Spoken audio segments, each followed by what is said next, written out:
Okay, I think we'll get started. Thomas, welcome back to the Media Centre. So since we saw you last in here, you gathered the team last night in the team room. Must have felt, tell us what it felt like to finally have the team all together, all the guys here in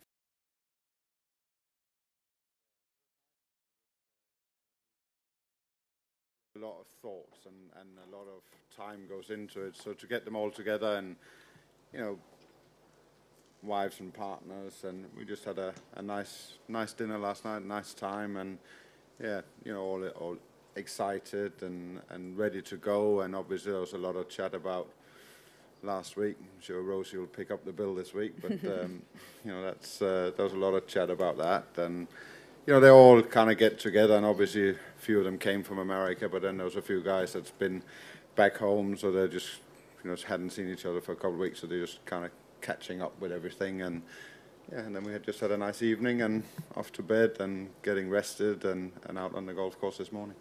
Yeah, obviously today was the first full day of practice for the guys. Does it feel after that, when you're out in the golf course, that that's the week really beginning? Yeah, I mean this is it. You know, that's what we're here to do. We're out to play golf, and we want to be out on the golf course. And you know, they're all out there just kind of getting their bearings and getting a little bit of that jet lag off for some of them, and just kind of getting to know what the golf course is like this week. And so yeah, we just got them out there, and they're all happy and all very relaxed. So you know, they'll go all the way around today and you know, have good chats tonight about what they see and how they feel about the golf course, and then we'll start getting our focus in on getting people together and in pairings and stuff like that. You know, it's today is a very relaxed day, and just getting to know the whole golf course and get everybody kind of started with their week. Sounds good. Now we'll open up the floor to questions. Number one down here, in front. Thomas, we've been out watching and looking at the first few groups and things. How much can we read into the way you've sent them out and the groups of four? Not too much, I don't think, to be honest. It's as I said, you know, today is very much about getting everybody out there, and you know, they then enjoying themselves out there, and you know, you get some of the new guys out with somebody with a bit of experience, and so they can talk way around, but that doesn't necessarily mean that they're pairing up together, more having a good chat on the golf course. And you know, four of them were in the media this morning and did their rotation, so those four are playing together, you know, and that kind of where that came from. They went off last because they did their media rotation, so you know, and then you fit everything in around it. But I don't feel like I've given anything away in what's happening out on the golf course today. But you know, in any Ryder Cup, things come out of the blue and things develop during the week, and that's what I said to you guys yesterday. You know, you get yourself there 85%, and then things kind of during the week, there's certain things that can change. But I'm pretty set in my mind and where I want to go with this from the beginning, and then obviously over the 2 days with pairings, things can change a lot. But I'm pretty set in my mind. And Mike, one just behind you. Thomas, how would you describe the way the course is set up this week, and what went into that decision for you as far as figuring out what would best suit Europe? Was it, you know, a lot of statistics or conversations with players, or just how would you describe that? Well, I mean, this is a tough golf course to start with, and it's you know, I like the idea of a golf course that's set up like a championship golf course. You know, you got to identify guys that are hitting the golf ball well, identify guys that are playing good golf in the week. But all these 24 guys, you know, in the past, I think a lot of things have been put into golf courses. I also think in today's world, these guys play the same golf courses. They played the same tournaments 25 years ago. They didn't play the same tournaments, the same golf courses. You know, they're very much similar type of players. So you can put as much into the golf course as you want. I think when you got a venue like this and a course like this, you know, you can only do so much. And I've said from the beginning, it's difficult to grow water. It's difficult to make those big changes, you know, and this golf course is very similar to what we are used to when we come here, and that's probably more the thing that I like with it, is that you know, there's guys in this team that's played a lot of French Opens. I don't want them to show up and then it's a completely different golf course to what they're used to. This is very similar to what's there normally. Mike 4 here. Yeah, Thomas, can you please explain the meaning of the yellow ribbon? Yeah, I mean, we obviously, you know, the golfing family, you know, extends way beyond what we're trying to do this week, and you know, those events in America with Celia being killed playing golf was something that has hit everybody in the golf family, and obviously our two Spanish players very much. And we felt like that after a conversation from Ryder Cup Europe with Celia's mother, that we would honour her this week. So that's what we're doing, and it's not about us, but it's just more about that. You know, the golfing family gets touched by these things all over the world, and it's terrible when things like this happen. And such a great prospect for the game of golf she was, but also a wonderful person. And when you speak to Sergio and John about it, you know, they couldn't talk highly enough about her. So we felt that was appropriate for the week. Yeah. Sorry, if I may. Yeah, I was walking with the grounds crew this morning, and the fairways felt a little narrower, and the greens a little slower. Is that? Do you have anything to do with that? You know, the fairway lines are pretty much the way I've always seen them at the French Open, to be honest. That hasn't changed that much. And, you know, the greens are what they are. You know, that's the speed of them is where they very often are when we're here, and the way we have our green speeds in Europe. So it'd be strange if it was anything different when you came here. So that's where they are. And Mike 3 here. Thomas, how much has been made about the fact that, right here, Tom, much has been made of the fact that you have 5 rookies, as you know. How nervous were you as a rookie? And do you ascribe to the Justin Rose theory that it depends who the rookies are? Yeah, you know, I think the great thing about rookies is that they can't wait to get out there and get going. And obviously, for some, you know, the occasion on Friday can be big and daunting, and for some they don't see it, and you don't really know until they're on the tee. You know, you want to see them get out there, you want to see them what they're all about. But I got a good feeling about these 5, I have to say. I feel like they're all well prepared. I feel like they're very strong. They're very class players. There's some very good quality in there, and the way they talk about it, and you know, we get a good feeling about them being around them. It looks like they're ready to go. Yeah, I mean, if you stand on the first tee at Valderrama, and you know, it's the tightest fairway in the whole world of golf. So when you're standing on the first tee at Valderrama in the Ryder Cup, you know, there's not much to hit at. So that's pretty much the only thing you're thinking about. You know, it was a wonderful experience, but it's an opportunity, and I've always looked at those moments in my career as an opportunity.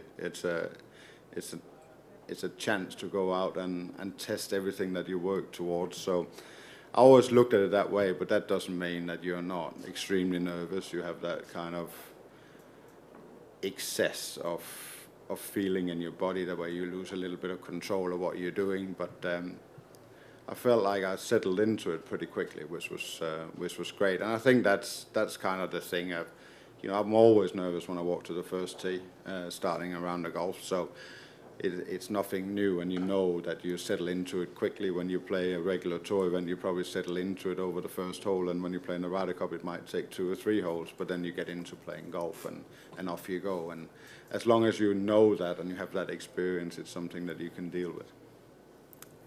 Mike 2, Neil. Yeah, Thomas, the Conor Moore video that you showed your team last night, whose idea was that? What were you trying to achieve, and who was the best impression, did you think?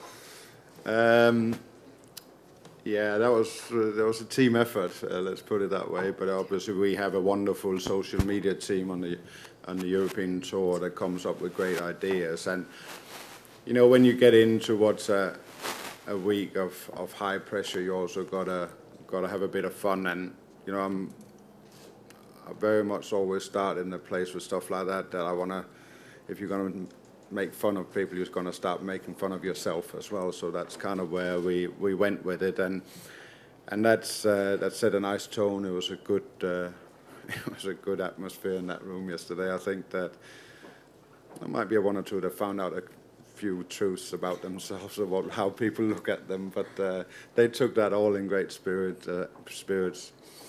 I'm not sure Justin would be showing his gold medal too much the next few days. Doug, mic 3 there with Doug. Yeah, Thomas, to the left here. When it comes to Poulter, and I suppose Sergio as well, how much does reputation in the Ryder Cup contribute to form?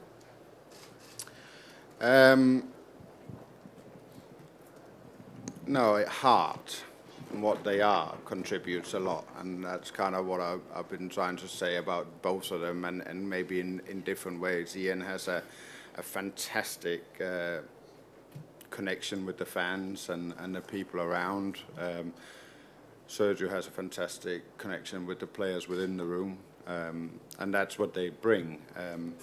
But don't forget that these are, we're talking about a Masters champion from last year, and we're talking about somebody who won on the PGA Tour this year. They're no mugs when they get out on the golf course either. They're very capable of delivering, and that's where they probably get their reputation from, is that they've been very good at winning points on the golf course, and then they bring so much else to it as well. So they are the whole package. They are what you look for as a captain. They're people like that you want to have in your team, because they're the driving force behind where you're trying to go, and that's what both of them are, but in a little bit different ways probably, because I think Poulter is that fan favorite on this side of the Atlantic, and Sergio's, he's good with the fans, but he's certainly great with the players in the team. Mic 1 down here. You've got obviously this hugely expanded grandstand behind the first tee. I'm just wondering if you have talked amongst yourselves at all about that, and if you had any input, if you're consulted about things like that when you're planning ahead for the event. Yeah, you obviously have conversations with the people that are building the venue, but I think we thought it was big in Glen Eagles. It was certainly big last time in Hazeltine. So, if this is the route we're going to go, we're going to have 60,000 sitting down on the first hole at some stage in the future. But there was an opportunity here as well, because you got the room, and I just think it's going to be one of those amazing experiences in any sport of being on that first tee. And have I had any input? I've had conversations with the staging team and Ryder Cup Europe about how this should be, but I think there's always been a feeling that this Ryder Cup was going to be pretty special. It was going to be pretty unique. It was going to be big. So there was an opportunity here to do what's done on the first. So, yeah, involvement, but it's not me that's been standing there and saying I want it to look exactly like this and this big, because that's not that idea was on the table before I even got there, and then I've impacted it a little bit, but not in any big matter. Mic 3 here. Your team has quite a few guys that are very outwardly fiery and passionate, and then quite a few that are very calm and that sort of demeanour. What, if anything, does that sort of personality come into the two different types of personalities come into your decisions to put people together, or not so?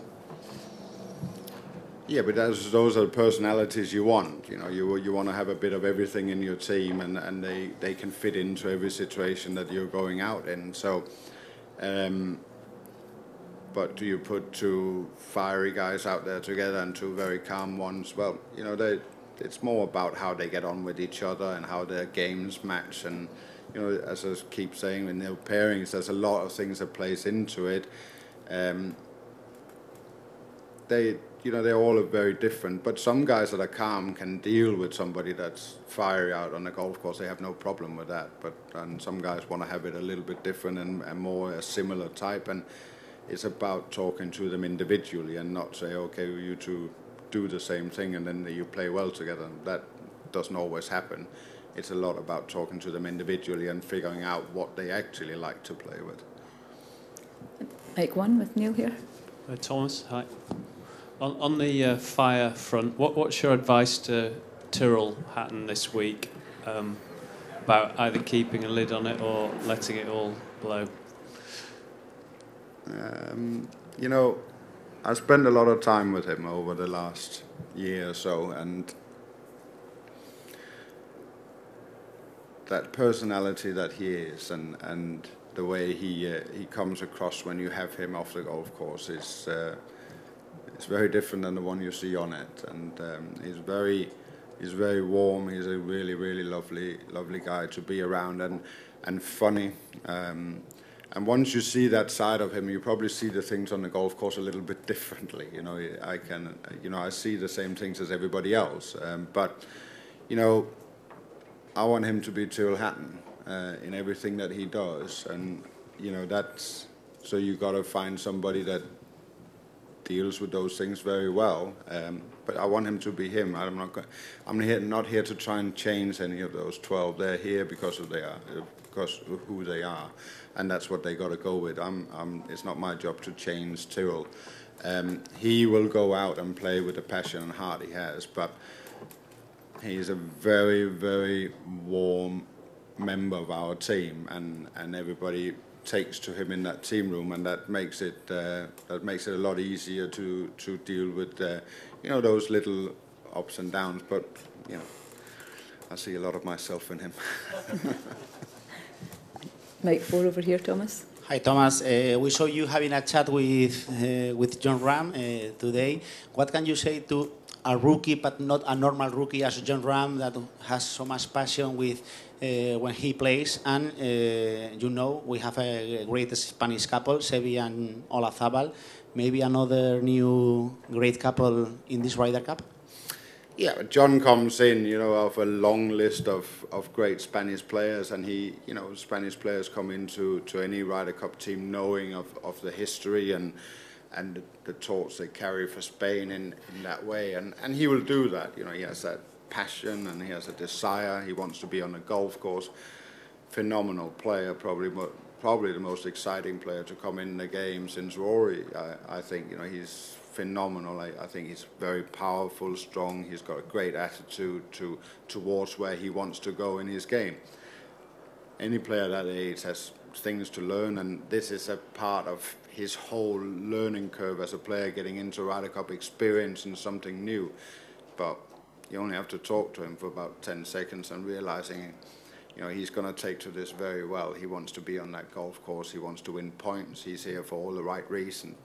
He's just, you know, when those guys come around, you just so desperately want them to be there and be out on the golf course. I'm delighted. You know, I have short conversations with him. And the great thing about John is that he just wants to learn. You know, he takes everything in, and he listens and he talks to people, and then he will take, okay, I can use this, I can't use that, and then he will go with it. He's a strong professional, and you know, whatever the future will bring his way, I'm sure within the game of golf it will be great things. Number 3 down in the front row here. Thomas, a huge deal is made of your role now, the captaincy in Ryder Cup golf, and some people say that while a good captain can't necessarily win you a Ryder Cup, a bad captain can cost you a Ryder Cup. Is that correct? Well, you can be a really bad one, and then there might be a chance, but you've got to remember that those 12 wants to go out there, and they're not doing it for me. I hope they're not doing it for me. I hope they're doing it for other reasons than that. I hope they're doing it for themselves. I hope they're doing it for their countries. I hope they're doing it for their continent, and they're doing it for each other. If they're only playing for me, then we've got problems, you know, because that's not what we're there to do. We're there for so many. It's so much bigger and stronger than that, and those bonds that they get with each other, that's what it's all about. So you'd like to think, even if I was a bad captain, they would still get together and want to give it a shot and not give up because the captain is poor. So can you lose it as a captain?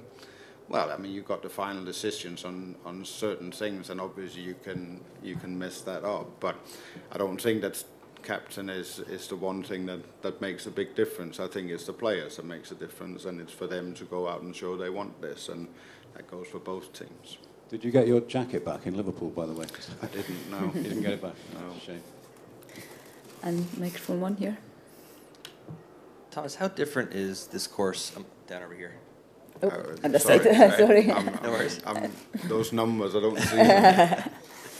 How different is this course from Hazeltine in terms of the types of shots that it awards and the style of golf it demands? It's a completely different golf course. To be honest, it's tight. It's not very long. Hazeltine was wide. It was a long golf course. There's a lot of rough. There's no rough in Hazeltine. So yeah, all the differences that you can come up with, they're here.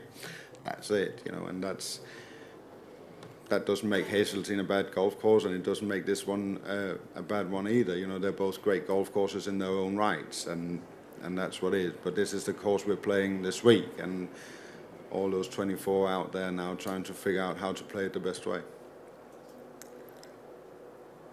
Just one more here. If you take microphone 3 in the centre.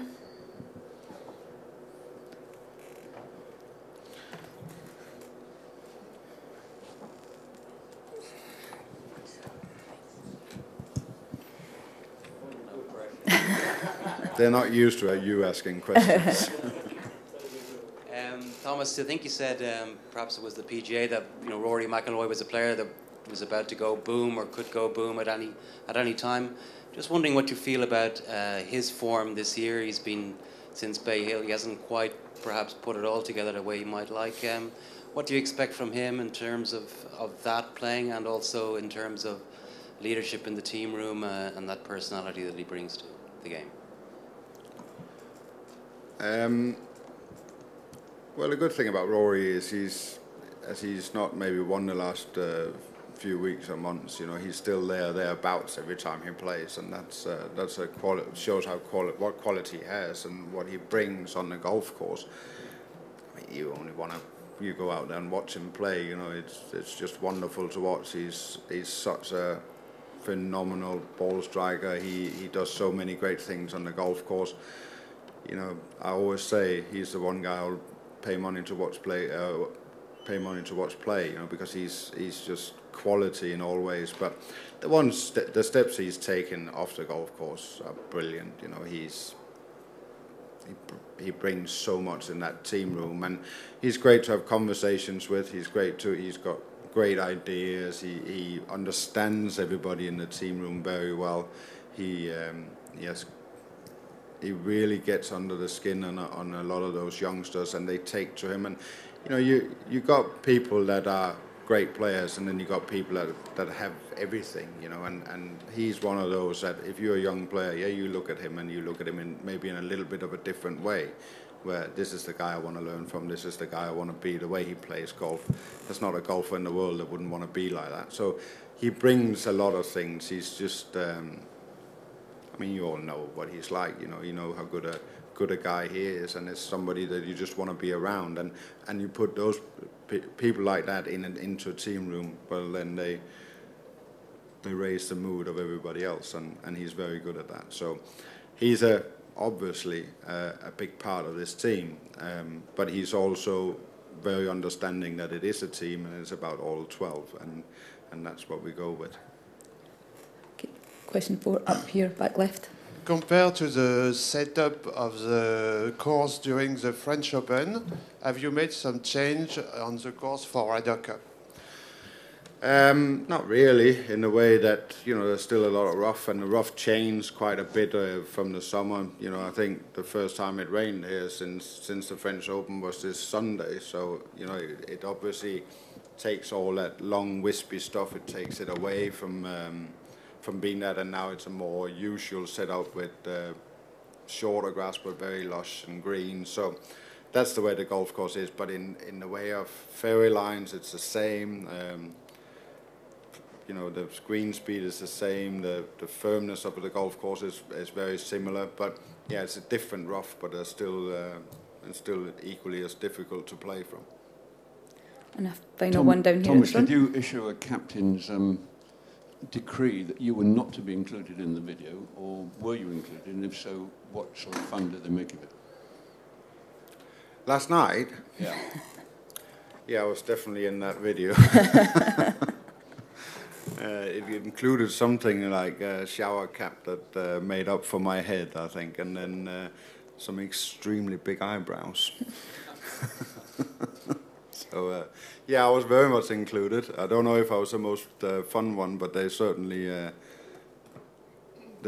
they take it a mickey out of me anyway. You know, they don't need a video to do that. Okay, thank you, everyone. Thank you, Thomas. Thank you.